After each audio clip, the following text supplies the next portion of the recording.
westerns everyone needs to watch once. Reflecting on the history of cinema, going right back to its origins well over 100 years ago, it is difficult to think of a genre that has defined it quite like the western, using gorgeous, sweeping shots to bring tremendous gravitas to stories of morality, justice, and individualism that transpire, most commonly, on the expanses of the frontier.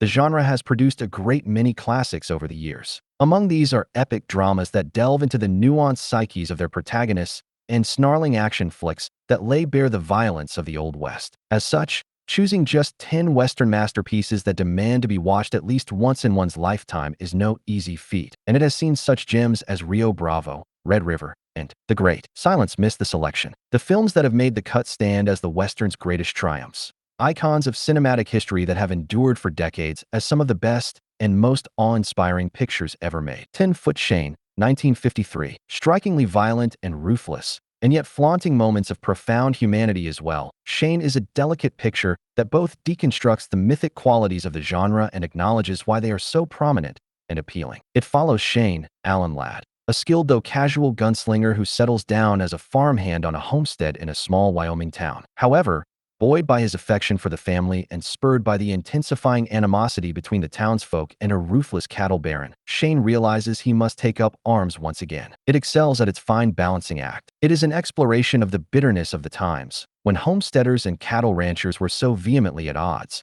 but also a touching tale of human connection. It is at once a brutal depiction of the savagery and greed of the Old West, and, through the eyes of young Joey, Brandon DeWilde, a spirited exhibition of why such a time and its violent figures are so enchanting. While audiences today may know it because of Logan, Shane is still a divine masterpiece of Western cinema that demands to be viewed even more than 70 years since its original release in 1953. Stagecoach, 1939. While it is by no means the first Western film in cinematic history, Stagecoach does occupy a certain pioneering role in the genre's exploits on the silver screen. Featuring John Wayne in his breakthrough performance and marking his first credited collaboration with director John Ford, the 1939 masterpiece follows a group of strangers with diverse and conflicting personalities as they travel by stagecoach unprotected through Apache territory en route to Lordsburg. Despite running at a relatively brief 96 minutes, Stagecoach occupies the grandiosity and gravitas that would later come to define the genre.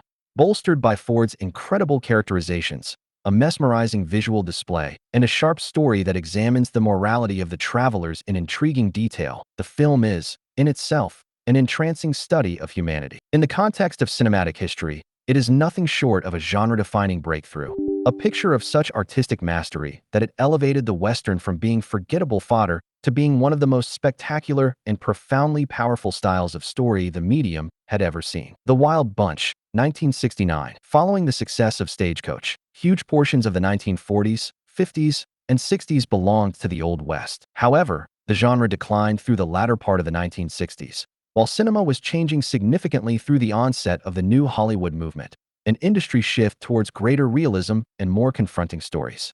At this juncture, The Wild Bunch emerged as a polarizing and punishing classic, with the Sam Peckinpah film following for aging outlaws as their plan to execute one last heist goes horribly wrong and lands them in a ruthless border town, in the sights of a vicious bounty hunter. Western cinema during its heyday had a tendency to reduce shootouts and duels to glamorized action set pieces, exciting bravura moments where the hero would take down the villain. The Wild Bunch strips all notions of the glamorization of violence away in emphatic fashion. While it received mixed reviews upon release, the movie has endured as a scorching masterpiece that demystifies the mythic nature of Western cinema and grounds it in a brutal story of lawlessness and death. Unforgiven, 1991. Released in 1991, Unforgiven was a major title in the resurgence of Western cinema through the 1990s and into the 21st century. Directed by and starring Clint Eastwood, the harrowing revisionist Western follows an aging, once notorious gunfighter who teams up with an old friend and a boastful youth to claim the bounty placed on a cowboy who disfigured a prostitute. Grueling, graphic, and gunning down all notions of Western heroism and honor, Unforgiven tears down the genre's mythic qualities with a story focused on irredeemable figures and lives defined by violence and cruelty. Also investing heavily in the theme of masculinity and how it is intrinsically entwined with the genre, it stands among the finest revisionist Westerns of all time. A meditation on age, reputation, violence, and justice, Unforgiven sees Clint Eastwood operating at his very best to deliver one of the most significant and essential Western films to have ever graced the screen. Once Upon a Time in the West, 1968. As operatic as it is ceaselessly intense, Once Upon a Time in the West stands as one of Sergio Leone's defining masterpieces, a sprawling epic of greed, violence, and revenge set amid the political turmoil of the expanding railroad. It sees a railroad tycoon hiring a sadistic mercenary to intimidate the owners of a valuable plot of land into selling. When Frank, Henry Fonda, kills the initial owner, his attention turns to the deceased young widow,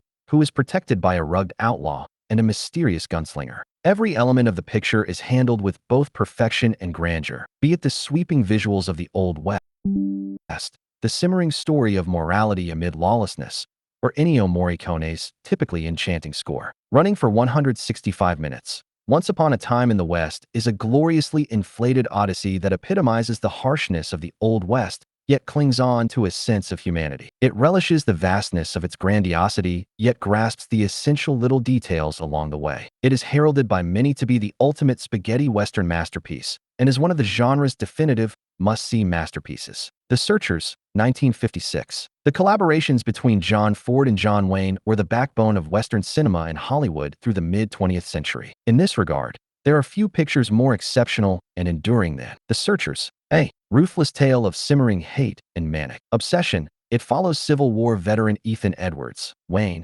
as he sets out to find his niece, who has been abducted by Comanche Indians, with only the young woman's fiancé joining him on the quest. Ethan is, by a comfortable margin, the most compelling and complex character Wayne and Ford ever conceived, a figure of imposing stature. At a glance, Ethan embodies the Western hero's presence of courage and conviction, and yet his motivation stems more from a festering, racist hatred than traditional morals. Bolstered by a gorgeous visual display and its penchant for confronting dark ambivalence, The Searchers is one of the most timeless of Wayne's films, and its visceral impact remains very much intact when revisited today. Butch Cassidy and the Sundance Kid, 1969, a subversive Western biopic that coasts by on the charms of its leading men. Butch Cassidy and the Sundance Kid overcame initial critical indifference to be one of the most defining titles of 1960s cinema. It follows the two titular outlaws in the aftermath of a heist gone wrong, as they are forced to go on the run as a posse of lawmen hunts them down. Making for Bolivia with Etta Place, Catherine Ross,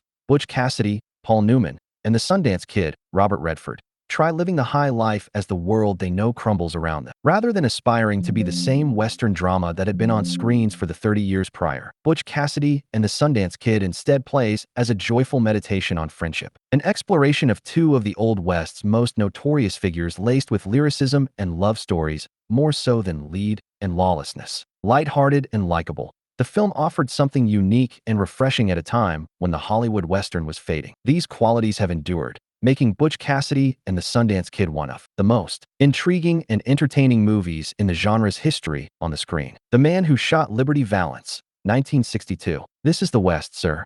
When the legend becomes fact, print the legend. Encapsulated by that brilliant quote that embodies the mythic presentation of the Old West and its figures. The Man Who Shot Liberty Valance stands as the most respected of Wayne and Ford's many collaborations.